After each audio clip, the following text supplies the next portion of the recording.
Pues cada punto lo vamos a, si el Señor lo permite, el Señor nos permita tiempo para mirarlo un poco más profundo. Áreas básicas de la revelación divina. A la manera de un índice, en los capítulos anteriores del presente tomo, hemos visto de manera global que existe la suma de la palabra de Dios, el depósito de Dios, una fe completa, el consejo de Dios que incluye cosas fundamentales, otras que ocupan un segundo lugar, otras un tercer lugar, pues hay una jerarquía de valores dentro de ese depósito de Dios. Es necesario entrar en ese depósito y no lo podemos hacer abordando un solo tema de golpe y a fondo, sino que se necesita distinguir los puntos cruciales del depósito divino.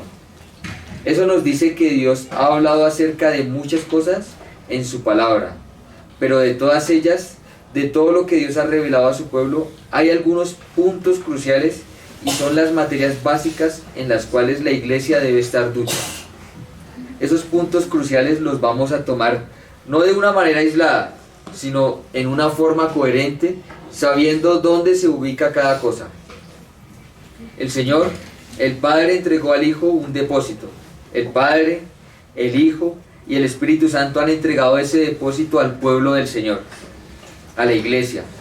Obviamente que cuando hablamos de la iglesia, no estamos refiriéndonos a alguna denominación específica, ni siquiera a la católica romana, sino a lo que el Señor Jesús, los apóstoles y el Nuevo Testamento llaman la iglesia. Dentro del depósito de Dios tenemos que hacer discernimiento en la escala de valores o en la jerarquía de los asuntos. Hay cuestiones a las cuales el Señor Jesús llamó mosquitos, cuestiones a las que el Señor Jesús llamó camellos, cuestiones a las que el Señor llamó mayores, cuestiones a las que llamó menores, primeras, segundas y terceras, cuestiones a las que llamó necesarias y a las que son prescindibles. Eso significa que dentro del depósito de Dios existen temas fundamentales y verdades fundamentales. Cada uno de estos puntos cruciales los vamos a relacionar como si se tratara de un índice, el contenido, los principales títulos y algunos pequeños subtítulos de las materias fundamentales, las áreas básicas de la revelación divina, de ese gran depósito y que se interrelacionan unos con otros. Entonces eso es lo que vamos, o sea, el hermano Gino va a hacer solo un índice para después coger cada tema, porque el hermano Gino va a coger cada tema. Si ustedes ven el siguiente, va a empezar a hablar de cada uno de ellos. Primero, teología propia. El tema principal que Dios habla en su palabra, lo primero y fundamental que Él revela a través de la Biblia, el tema central y principal del depósito de Dios. Trata primeramente con Dios mismo. Dios mismo es el ítem principal de la revelación divina. La revelación divina habla de otras cosas, pero fundamentalmente nos da a conocer a Dios mismo. Dios mismo es el primer tema de la Biblia y de ese tema se ocupa la teología propia, o teología propiamente dicha, pues es la materia que trata de Dios mismo, no de lo que ha dicho Dios acerca del hombre o acerca de las profecías, sino de todo lo que trata del ser mismo de Dios, de su carácter, de su corazón, su naturaleza y de todo lo relativo a Dios. La teología propia. Entonces seguimos con la segundo, teleología divina. Además de Dios existe la creación, pero entre Dios y la creación existe un plan en Dios acerca de la creación, un plan que es anterior a ella, que tiene que ver con la creación, pero que no es ella misma y que tampoco es Dios mismo. Esa materia que trata ya no de Dios mismo, sino del propósito de Dios, es la teleología divina. Ya no es teología que viene de teos y logos, que quiere decir tratado acerca de Dios o de su palabra. Teleología viene de la palabra griega telos, que significa voluntad, objetivo, meta, el fin que se busca, el propósito. Vemos pues que existe una materia que trata de los objetivos de Dios. ¿Qué es lo que Dios tenía en su corazón antes de la fundación del mundo? ¿Qué es lo que se ha propuesto? ¿Qué es lo que Dios conocía? ¿Qué es lo que Dios ha planeado? ¿Qué es lo que Él ha ordenado? Son cosas que Él ha revelado también en la Biblia. Dios en la Biblia nos ha hablado acerca de sí mismo, y esto lo trata la teleología propia. ¿Y cómo? A ver, y esto lo trata la teología propia. Y nos ha hablado también de sus planes, y es lo que estudia la divina teleología, la cual es una materia fundamental. Porque si nosotros no sabemos qué es lo que Dios quiere, qué es lo que ha planeado, hacia dónde va Dios, cuál es el objetivo que nosotros debemos perseguir juntamente con Dios, entonces vamos a estar viviendo una vida cristiana un poco sin sentido, como llevados de aquí para allá. Ahora hay una moda, mañana hay otra moda, después aparece otra, a veces sopla el viento para la izquierda, a veces para la derecha, pero no sabemos exactamente qué es lo que Dios quiere y qué es lo que nosotros debemos querer con Dios. ¿Por qué la llamamos no solamente teleologías, sino divina teleología? Porque no solamente Dios tiene planes, los hombres también tienen planes, el Estado tiene planes.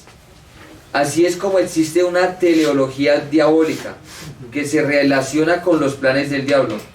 Existe una teleología del Estado. ¿Para qué se constituye el Estado? ¿Qué busca la Asamblea Nacional Constituyente con una nueva constitución? ¿Qué dirección le va a dar al Estado, al gobierno? Eso se llama una teleología del Estado, sus planes propios. No así la teleología divina, que se refiere a los propósitos de Dios. Entonces primero es Dios, tema propio de la teología propia, luego viene la creación en adelante, pero entre Dios y la creación están los planes de Dios para la creación. Entonces, teleología, ¿qué significa teleología? Los tratados de el propósito, de la voluntad, de lo que Dios quiere, ¿no? Sí, teleología divina, porque si no, pues hay muchas teleologías. Entonces, ¿se da cuenta cómo hay un plan? O sea, como después Dios planeó algo y ahora sigue la cosmología. Entonces, cosmología, tercero. Llegamos al tercer punto crucial, la creación. Dios no solamente nos ha enseñado en su palabra acerca de sí mismo y acerca de sus planes, sino que Dios también ha hablado, ha revelado, ha comunicado en el depósito de su revelación acerca de la creación. Es el tercer ítem, el tercer punto clave de la revelación divina. La materia que se ocupa de la creación es la cosmología. A través de ella se ve el origen de la creación, el estado de la creación, el sentido de la creación, las clases de criaturas, su clasificación y otros temas importantes. Cosmología viene del griego cosmos, universo, mundo, y logos, palabra. Es la palabra o tratado acerca de la creación. Entonces, 3a, cosmogonía. Es necesario hacer una exégesis cosmogónica, una exégesis cosmológica y una exégesis cosmotélica. 3 palabras. La cosmología no trata solamente del origen de la creación, sino también del estado y del objetivo de la creación, de su sentido. Lo relativo al origen de la creación se llama cosmogonía. Es una subdivisión de la cosmología que trata sobre la enseñanza, el punto de vista o la manera de ver el origen de la creación. Se habla, por ejemplo, de la cosmogonía fenicia, para significar lo que los fenicios decían de cómo había sido el origen del mundo. Asimismo, de la cosmogonía caldea, lo que pensaban los antiguos caldeos primitivos acerca del origen del mundo. Hay una cosmogonía secular. ¿Qué es lo que piensa el mundo humanísticamente acerca de cómo empezaron las cosas? Y entran en juego varias especulaciones como el evolucionismo, el Big Bang, la teoría del estado constante de la materia y otras. Esas son cosmogonías, es decir, explicaciones acerca del origen del mundo. Entonces, ¿qué es la cosmogonía? Esas son las explicaciones acerca del origen del mundo. Pero el depósito de Dios contiene también un área de revelación acerca del origen verdadero del mundo, y es la cosmogonía bíblica. Aquí la que nos interesa primero es la bíblica, porque a la luz de ella juzgamos a las demás. ¿Qué tiene de parecido? ¿Qué las diferencia? ¿En qué se desvían? ¿En qué se acercan? Etcétera. Entonces la primera, que es la cosmología, y ya aparecen tres subpuntos. Cosmogonía, y seguimos con la cosmotelia. Cuando hacemos la exégesis, la lectura interpretada para sacar el sentido de los textos, donde Dios habla acerca de los orígenes, hacemos una exégesis cosmogónica, en el sentido más estricto.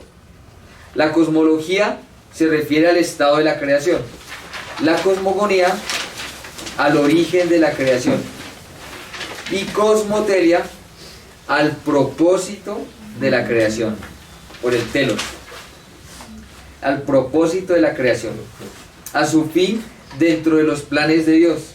Entonces, cuando interpretamos los textos donde Dios habla de los fines de la creación, para sacar el sentido, hacemos una exégesis cosmotélica.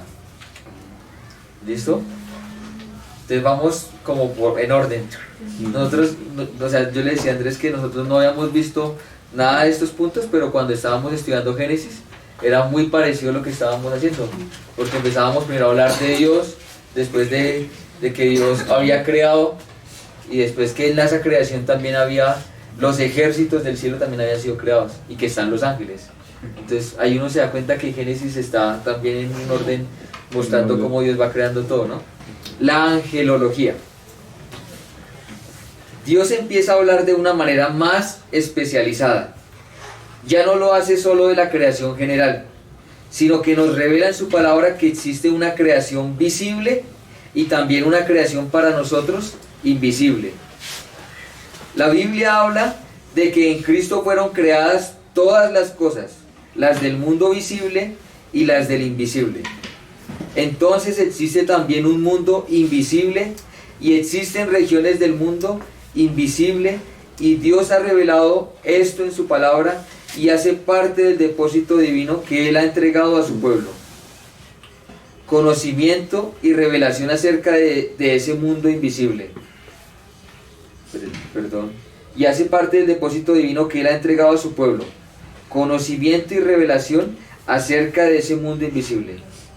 Existen, por tanto, criaturas del mundo invisible, los ángeles con toda su clasificación, su origen, su misión, su propósito, etc. Surge entonces una nueva materia de la teología en general, del depósito de Dios, que es la angelología, que trata de los ángeles, su origen, clasificación, sus jerarquías, su misión, su estado, del objetivo de Dios con los ángeles, claramente revelado en las Sagradas Escrituras. Este panorama lleva una secuencia lógica. No empezamos por la angelología porque hay que empezar por Dios. No empezamos por la cosmología porque hay que tratar el plan de Dios que Él tenía antes de la creación en relación a ella. Esta secuencia nos ayuda a ordenar nuestra cosmovisión del depósito de Dios. Este orden coherente nos proporciona una visión global del plan de Dios desde antes hasta el futuro, subdividiéndolo en sus diferentes materias, y luego se trata cada una en su respectivo lugar. Cuarto, un subpunto, satanología. Como no todos los seres angelicales permanecieron buenos, surgió la rebelión primero en el cielo con Lucifer o Lucero. Es por eso que de la angelología surgió una rama que llegó a convertirse en otra materia de mucha importancia para nuestro estudio, y es lo que se llama la satanología, que es el estudio de todo lo relacionado con Satanás y el origen del mal. Satanás era un querubín, un ser angélico, pero se rebeló, y todo el origen de su rebelión y sus consecuencias lo trata la satanología, que es otra materia crucial. Dios ha revelado mucho acerca del diablo, sus actividades, origen, destino, y ahora el problema es con el diablo. Entonces es una parte de la angelología. Y otra, la demonología. La satanología trata de una persona especial, que es el líder principal. Este tiene otro montón de seres que le siguen, llamados demonios, y da origen a una segunda rama de la angelología llamada demonología. Hay ángeles buenos, ángeles escogidos y ángeles rebeldes. Como esto se ha desarrollado y ha llegado a ser una cosa dramática en la historia, es perentorio que le demos realmente su lugar y ubiquemos a la satanología y a la demonología en la identificación de los ítems básicos. Listo, vamos 4 puntos. ¿Preguntas?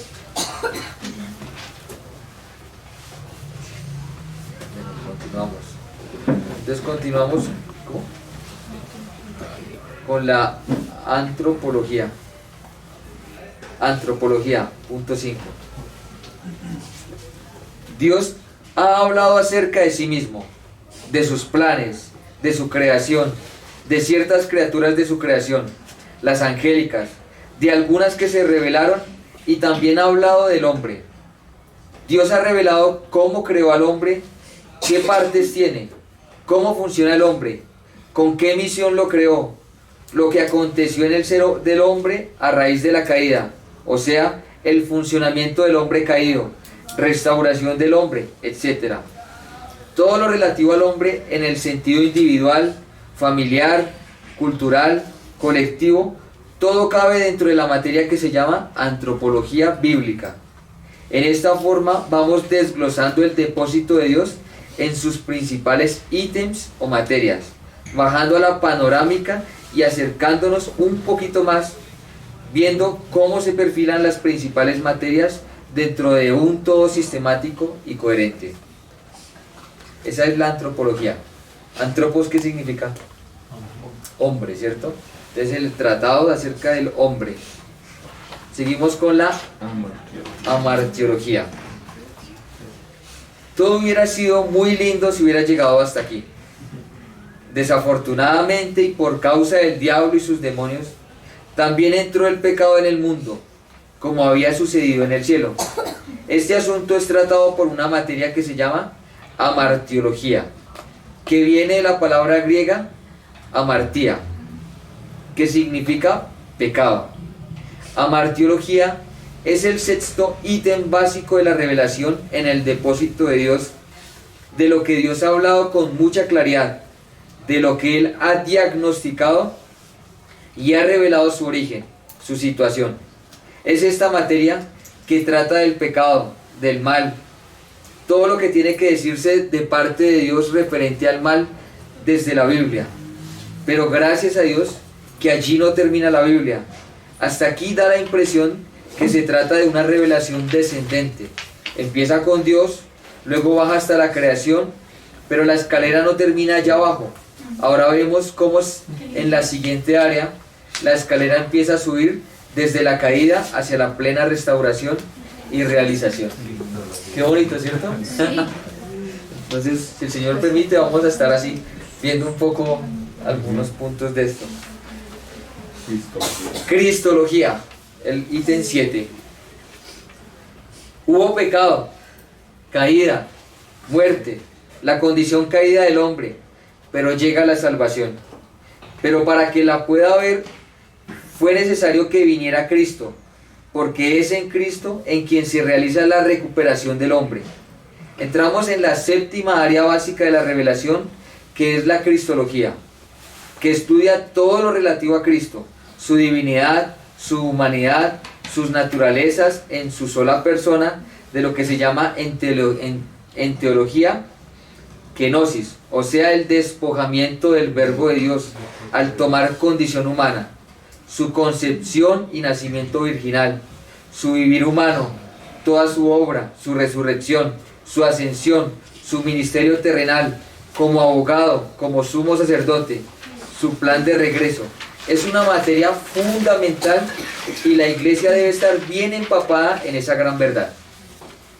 Entonces, hermoso. Neumatología, el número 8. Las dos más grandes verdades que tiene la iglesia son acerca de Dios, la Trinidad y la encarnación del Verbo de Dios y de su obra de salvación. Son los pilares, lo primero que la iglesia debe conocer, porque ese fundamento es lo que produce lo siguiente: el Espíritu Santo, enviado por Cristo a la iglesia para que continuara en el presente la labor de Cristo en la iglesia y la aplicación de los logros de Cristo al hombre. Cristo el hombre es una de las personas de la Trinidad. La palabra griega neuma significa espíritu. Por eso todo lo relacionado con el espíritu lo trata la neumatología, que es una materia clave. Es como si dijéramos en castellano espiritología, pero no se suele usar así. Ahora continuamos con el 9, soteriología. Cristo vino a darnos salvación, y todo lo relativo a la salvación lo trata la soteriología. La palabra soter es la raíz griega de donde viene la palabra salvador. Sotería quiere decir salvación. A veces pensamos que el Evangelio y el depósito de Dios solamente hablan de la salvación, pero no es así. Para poder hablar de la salvación hay que hablar de qué necesitamos ser salvos. Hay que hablar de la condición de la caída y de quién y por qué y cómo se relacionan con el plan de Dios y con Dios mismo. De ahí que haya todo un orden coherente de materias para estudiarlas en ese mismo orden, porque seguro que vamos a entender mejor la martirología, que trata de la doctrina del pecado, si comprendemos bien la antropología, que trata acerca del hombre. Porque si comprendemos el origen del hombre y luego en qué consiste el pecado, vamos a comprender cómo afectó el pecado cada parte del hombre. Eso significa que es bueno ver primero la antropología que la martirología, para poder entender mejor en qué consistió el pecado y cómo afectó el pecado al espíritu del hombre, cómo afectó el pecado al alma y cómo al cuerpo, cómo es redimido el hombre del pecado en cada una de sus partes. Después viene la soteriología para salir del pecado, ser salvados no solamente del juicio eterno, sino de la condición caída por Cristo y por la acción del Espíritu. Porque no hay salvación aparte de Cristo y no hay aplicación de la salvación aparte del Espíritu. También la soteriología habla lo relativo al perdón. Gracias.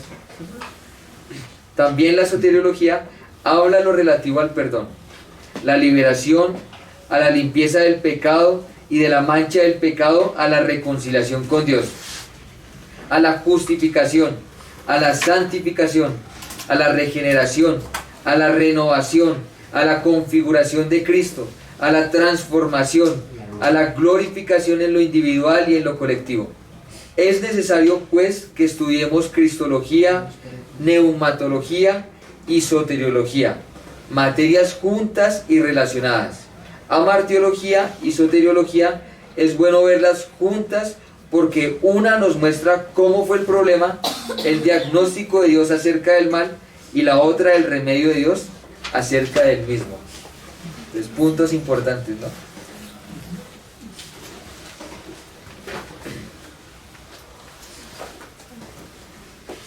Entonces, eclesiología 10. Hemos seguido el orden coherente del depósito de Dios. Primero Dios, luego su propósito, su creación, los ángeles, aún los rebeldes, el hombre, el pecado, Cristo y su obra, el Espíritu Santo, la salvación que viene a encajar en la formación de la iglesia, todos los redimidos, el cuerpo de Cristo, tema fundamental que trata la eclesiología. Esta materia trata sobre el génesis de la iglesia, la naturaleza de la iglesia, el lugar de la iglesia, el propósito eterno de Dios, que es no solo naturaleza interna, sino exteriormente, el fundamento de la iglesia, sus aspectos, el gobierno de la iglesia, todo lo que Dios ha revelado acerca de lo que la Biblia llama iglesia.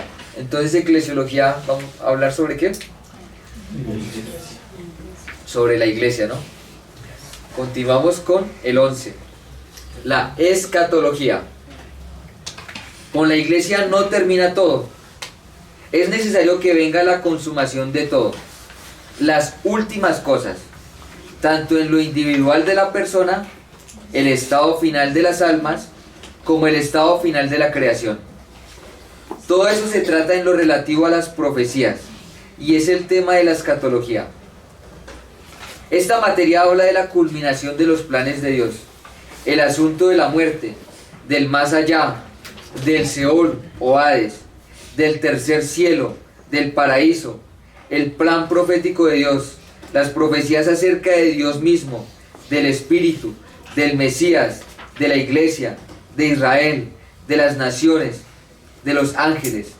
La iglesia es depositaria del depósito de Dios y no solamente debe tener la verdad acerca de Dios, sino al Dios de la verdad.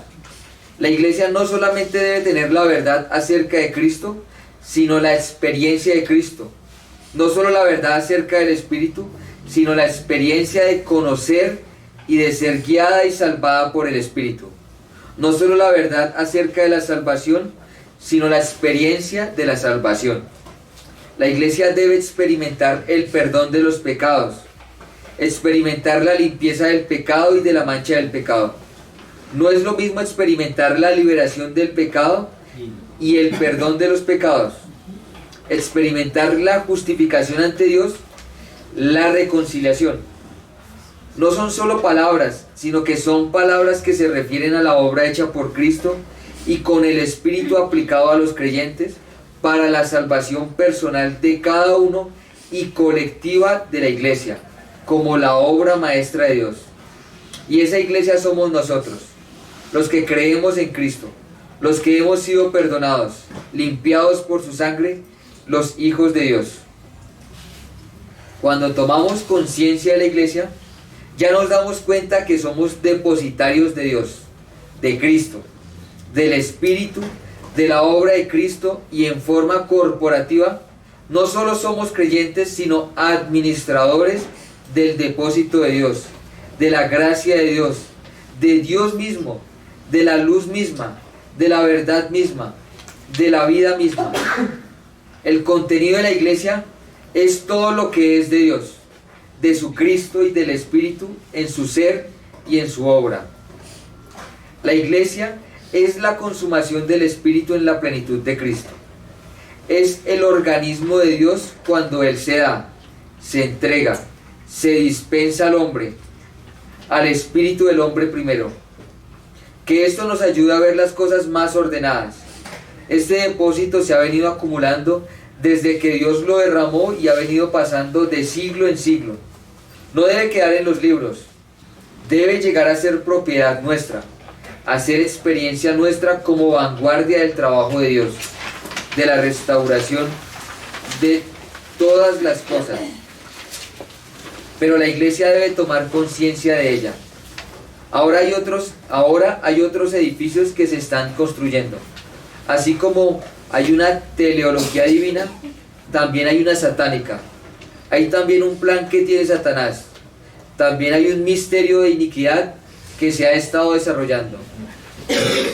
Hay dos simientes que están circulando. Hay un plan legítimo y hay una falsificación. Pero Dios es legítimo heredero. Y la otra simiente y el otro plan es de Lucero, un querubín que quiso ocupar el lugar de Dios, que quiso desplazar a Dios y ser el centro. Entonces es cuando la criatura llega a ocupar el lugar de Dios y cuando el Dios trascendente llega a desaparecer. Pero son otros los planes de Dios, la realidad de Dios. La historia se ha venido desarrollando en el cumplimiento de la profecía bíblica de Génesis 3:15. Y pondré enemistad entre ti y la mujer, entre tu simiente y la simiente suya.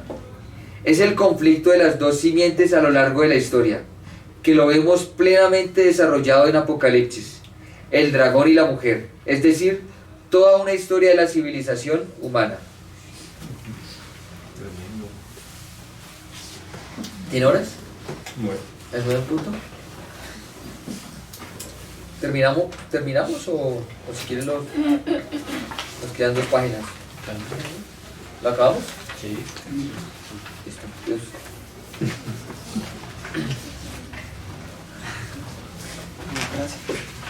Ciencias auxiliares. ¿Sí son 2 páginas? Sí. Entonces, 12. La hermenéutica. Además de la escatología, existen unas materias auxiliares, pues la sopa no se puede tomar sola sin el uso del plato y sin la cuchara. Así el mensaje de Dios requiere de ciertos instrumentos para poder ser apropiadamente manejado. Entre esas ciencias auxiliares que nos apoyan, nos ayudan a manejar el depósito de Dios, está la hermenéutica, que es la ciencia y el arte de la sana interpretación. Es el conjunto de normas, métodos, reglas, principios para interpretar correctamente, para hacer la exégesis sana del texto. La hermenéutica no es el mensaje de Dios. Dios no nos habla de hermenéutica en forma directa, pero sí vemos la hermenéutica del Señor Jesús, o sea, la manera de cómo el Señor Jesús interpretaba el Antiguo Testamento, cómo lo hacían los apóstoles. Vemos ciertas frases bíblicas y también la misma experiencia de la iglesia le ha ido enseñando a esta a saber interpretar correctamente. Esa es una área que vamos a estar viendo también. La bibliología. Hay otra materia que se conoce como bibliología, la cual también tiene sus subdivisiones. Trata acerca del libro, la Biblia, pero no es una teología bíblica en el sentido de hacer la exégesis del mensaje de los libros, sino que es la materia que trata acerca del libro mismo, las partes que tiene el libro, los autores, los idiomas del libro, la transmisión del texto, la alta crítica, la baja crítica, lo que se suele llamar introducción a la Biblia, introducción al Nuevo Testamento, introducción al Antiguo Testamento. Antes de tomar el mensaje mismo, tú estudias quién escribió ese mensaje, en qué época, de dónde vino, en qué documentos está y cómo sabemos si su traducción textual es fiel, etc. No es precisamente el mensaje de la Biblia, sino que la bibliología es una materia auxiliar que nos explica acerca de ese libro, ya sea la Biblia en general o de Nahum en particular, o Sofonías, o el Pentateuco, etc. Entonces esa es la bibliología. Continuamos. Criticismo, que también viene de la parte de la bibliología. O sea, la bibliología es muy grande, entonces están separados. La alta crítica. Cabe introducir al estudio bíblico la alta crítica y baja crítica o criticismo. Hacer una crítica es hacer un examen. No necesariamente tiene que ser negativo, destructivo. Algunas sí lo son. La alta crítica se ocupa de verificar la originalidad del texto. ¿Quiénes son los autores del texto? ¿En qué época lo escribieron? Si es legítimo este texto. No hace la exégesis del texto mismo, sino que solamente estudia su procedencia verdadera. ¿Verdaderamente esto es de Moisés? ¿Verdaderamente esto es de Esdras? ¿Verdaderamente esto lo escribió Jeremías? ¿Quién fue el que escribió el segundo evangelio? ¿Fue Marcos? Todo esto lo estudia la materia que se llama alta crítica. Y existen críticos destructivos, incrédulos, escépticos, que utilizan el espíritu del anticristo para la apostasía. Pero existen críticos honestos, cristianos, creyentes y conservadores que defienden la autenticidad. Y todo eso, los argumentos de unos y otros y la prevalencia de los verdaderos se tiene que ver en esa materia. La alta crítica. ¿Sí recordamos qué es la alta crítica? Verifica la originalidad del texto. Y la baja crítica, que vamos a escuchar algunas veces de esto. La baja crítica, a este sí le llaman el criticismo también. Está también el área llamado baja crítica. Explicamos diciendo que a usted le es muy fácil ir a la sociedad bíblica, ir a la sociedad bíblica y comprar una Biblia. Seguramente que a muy bajo costo. Es importante saber que para poder adquirir esa Biblia por muy poco dinero, en media hora, mientras va al centro de la ciudad y la compra, antes hubo mucho sufrimiento, mucho trabajo. Puedes adquirir esa traducción tan fácilmente porque hubo personas que la tradujeron del griego y del hebreo, pasajes en arameo en Daniel y Esdras, y una que otra palabra en otro lugar también fue traducida de allí. Pero para que el texto fuese traducido, era necesario contar con el texto en el idioma original. Y para tener el texto en el idioma original, era necesario conocer la tradición textual. ¿Cuáles son los manuscritos más antiguos?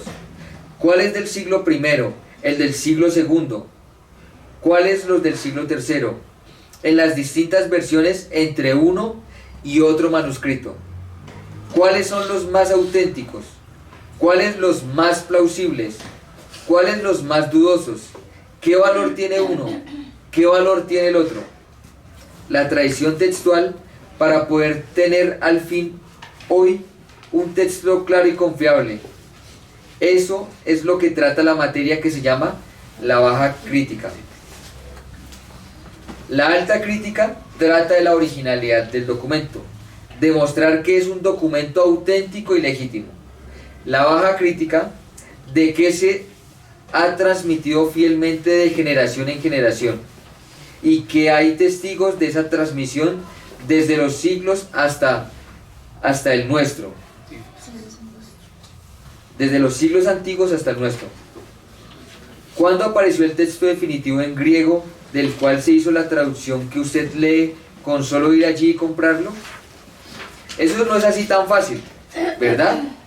Tú compras la Biblia y la lees, pero el diablo es muy astuto y anda diciendo a la gente por ahí palabras como estas. ¿Usted para qué lee ese libro cuando ese libro lo escribieron los hombres? ¿Y cómo sabe usted que eso lo escribió Mateo?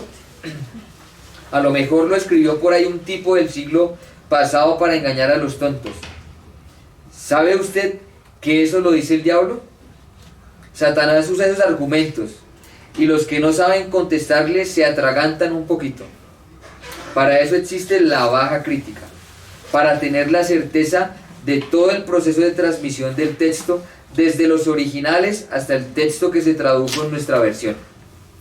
La baja crítica es la historia textual y la alta crítica es la autenticidad y la originalidad del documento. No es el mensaje mismo de Dios, es la cuchara en que nos vino ese mensaje, la historia manuscrita del texto, etc. Y últimos dos. 14. Historia. Existen otras materias o ciencias auxiliares como la historia, porque muchas veces al conocer la historia se nos aclara más la coyuntura, el medio en el cual se dio la revelación divina. Porque Dios no reveló su palabra en el aire. Dios no dijo, sea la Biblia, y fue la Biblia, sino que Él intervino en la historia alrededor de la Biblia y esta se nos clarifica mucho más. Geografía bíblica. También incluye algunas materias que son útiles para clarificar todo lo relativo al mundo bíblico, como la geografía bíblica y otras, que no constituyen el mensaje de la Biblia, pero la ayudan a esclarecer. Por eso las hemos llamado ciencias auxiliares. Ese es el plan para, si el Señor lo permite, empezar a estudiar.